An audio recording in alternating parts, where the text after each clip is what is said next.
Selamat datang kembali di pembahasan mendalam kita.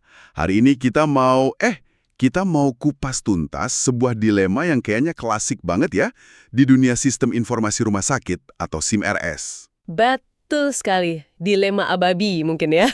Haha, bisa jadi. Coba Anda bayangkan deh.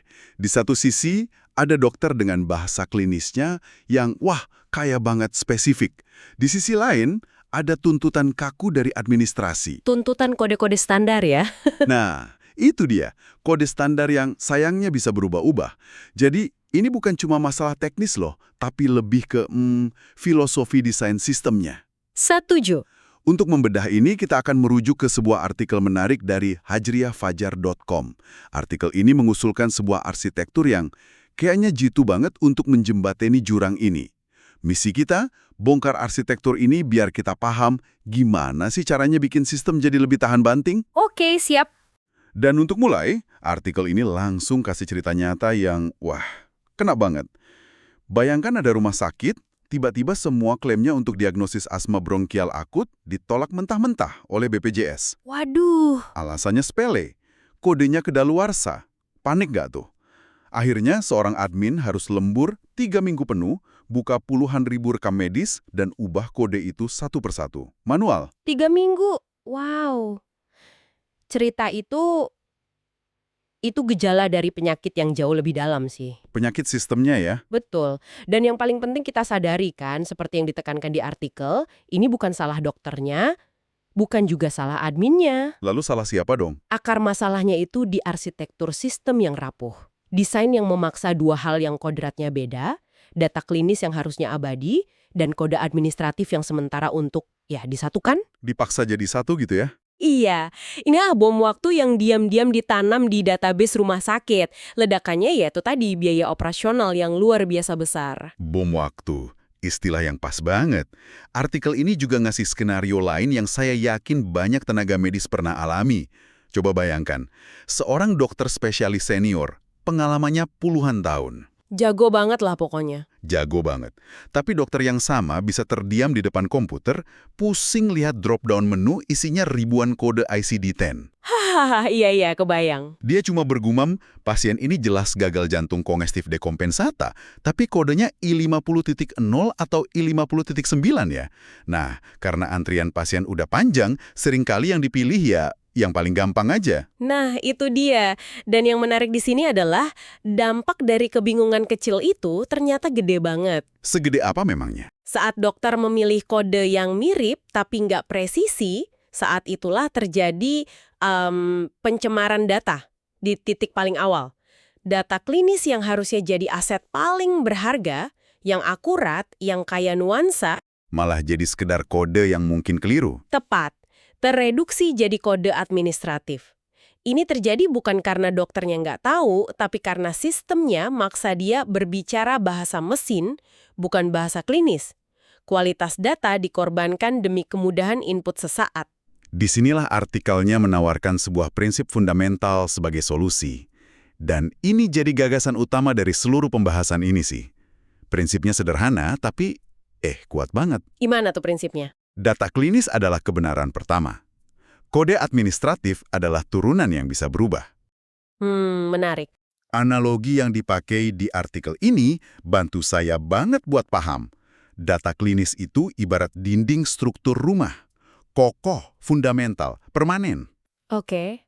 Nah, kode-kode administratif kayak ICD-10 atau kode BPJS itu cuma cat temboknya. Anda bebas ganti warnanya kapan aja, biru tahun ini, hijau tahun depan, tanpa perlu bongkar dindingnya. Wah, itu analogi yang kuat sekali.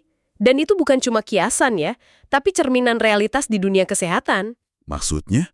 Kalau kita lihat gambaran besarnya, regulasi itu kan cair banget. Aturan klaim BPJS bisa ganti tiap tahun. Standar laporan ke Kemenkes bisa diupdate. Terus muncul platform nasional kayak Satu Sehat, datang dengan aturan mainnya sendiri. Selalu ada yang baru ya? Selalu. Sistem informasi yang dirancang baik itu harus bisa melindungi dinding struktur data klinis itu dari guncangan perubahan cat tembok regulasi. Kalau enggak, ya kejadian lagi kayak cerita admin yang lembur 3 minggu itu. Repot. Oke, kita sudah paham masalah dan prinsip dasarnya. Sekarang, gimana cara bangun rumah yang kokoh ini? Artikel ini mengusulkan sebuah arsitektur berlapis. Mari kita bedah pelan-pelan, mulai dari yang paling depan. Lapisan yang dilihat dokter ya? Betul. Lapisan 1 disebut input and kamus lokal. Di sini, dokter nggak lagi lihat ribuan kode. Yang ada cuma daftar istilah klinis yang mereka kenal. Misalnya, diabetes mellitus tipe 2. Oh, jadi lebih simpel ya interface-nya ya? Jauh lebih simpel. Saat dokter milih itu, yang disimpan sistem bukan kode E119, tapi sebuah ID internal. Sebut aja ID diagnosis lokal nomor 354. Terus, di lapisan kedua, penyimpanan data klinis, ID 354 inilah yang disimpan di rekam medis pasien. Jadi di database inti rumah sakit, nggak ada secuil pun kode ICD atau BPJS. Jadi murni referensi internal ya? Murni. Ini yang disebut artikel sebagai sumber kebenaran yang absolut dan stabil. Sekali data ini masuk, ia nggak akan pernah perlu diubah lagi cuma karena aturan klaim ganti 5 tahun dari sekarang. Aman. Tepat sekali. Dua lapisan pertama ini fungsinya kayak brankas.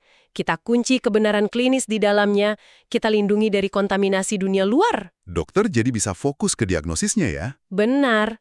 Dokter bisa fokus pada keahliannya, mendiagnosis, tanpa dibebani tugas jadi koder dadakan. Catatan klinisnya jadi aset abadi.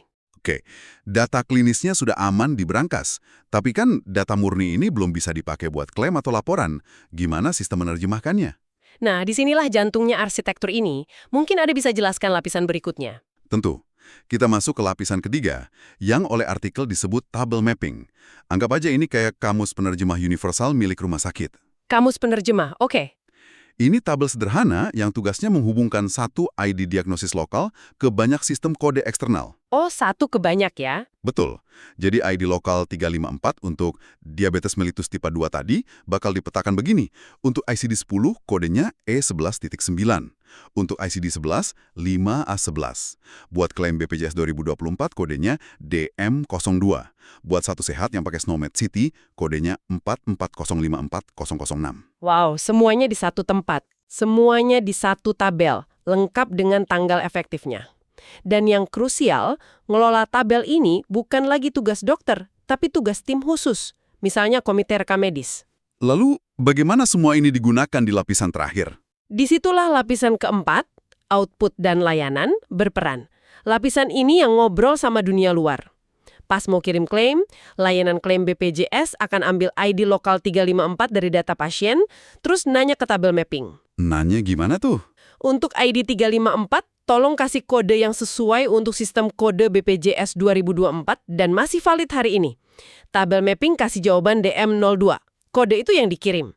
Proses yang sama persis terjadi pas lapor ke Dinkes pakai ICD-10. Fleksibel banget. Tunggu. Ini kedengarannya rapi banget, tapi saya lihat ada satu potensi masalah besar. Dengan semua kecerdasan terpusat di satu tabel mapping, bukannya kita malah bikin satu titik kegagalan baru yang vital? Maksudnya single point of failure. Iya. Kalau tabel mapping ini salah dikelola atau datanya keliru, dampaknya bisa lebih parah dong. Satu salah mapping bisa-bisa ribuan klaim untuk diagnosis itu ditolak serentak. Pertanyaan yang sangat bagus. Dan itu risiko yang benar-benar nyata. Arsitektur yang baik harus diimbangi tata kelola yang baik juga.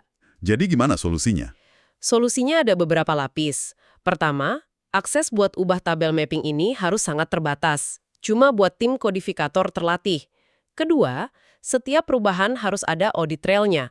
Siapa yang ubah, kapan, alasannya apa. Oke, biar bisa dilacak ya. Betul. Ketiga, harus ada validasi dan versioning. Jadi pas BPJS rilis aturan baru 2025, tim itu nggak nimpa kode lama, tapi nambahin set kode baru dengan label kode BPJS 2025 dan tanggal mulai berlakunya.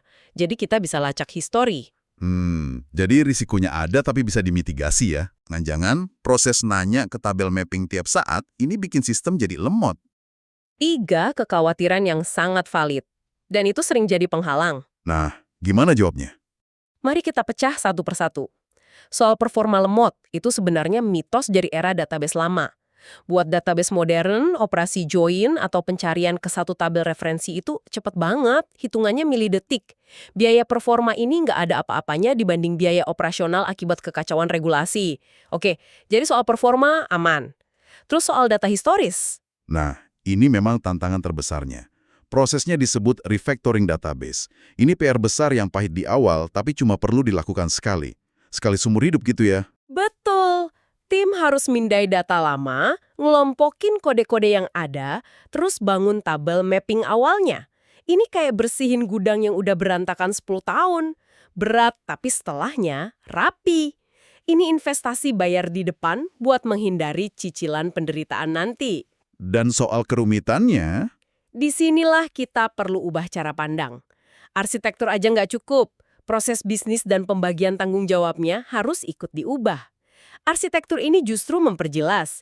Dokter tanggung jawabnya kebenaran klinis, tim kodifikator tanggung jawabnya keakuratan mapping. Jelas batasannya. jadi kalau saya simpulkan, ini bukan lagi sekedar soal teknis untuk diagnosis ya. Ini sebuah prinsip desain universal.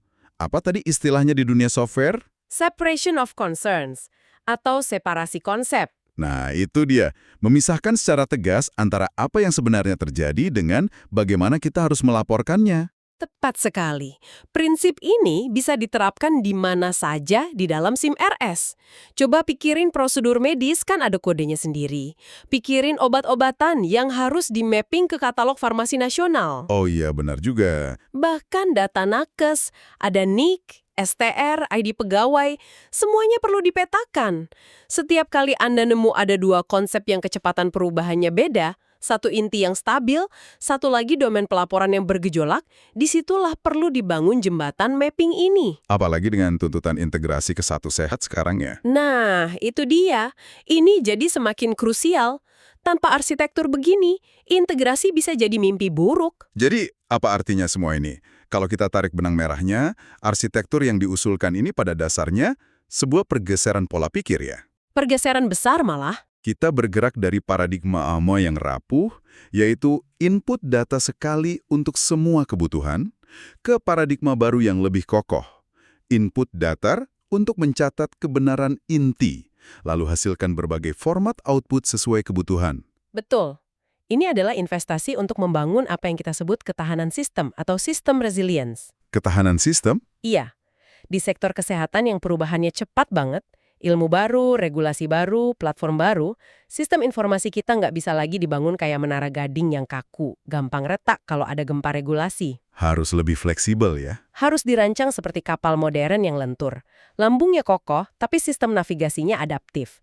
Biar bisa tetap stabil berlayar menghadapi ombak perubahan yang kita tahu pasti akan datang. Lagi dan lagi. Pembahasan yang luar biasa. Artikel ini benar-benar membuka mata tentang pentingnya memisahkan kebenaran inti, dalam hal ini diagnosis dokter, dengan aturan pelaporan yang selalu berubah. Semang bisa membahasnya. Ini meninggalkan satu pemikiran penutup untuk Anda. Jika prinsip memisahkan inti dari turunannya ini begitu kuat di dunia sistem informasi kesehatan, coba direnungkan sejenak. Di area mana lagi dalam pekerjaan atau bahkan kehidupan pribadi Anda, kita sering tanpa sadar mencampur adukan antara fakta inti dengan cara kita melaporkan atau membingkainya untuk orang lain. Mungkin dengan memisahkan keduanya, kita bisa menjadi lebih adaptif dan tahan banting dalam menghadapi perubahan, tanpa harus membongkar ulang seluruh fondasi kita dari awal.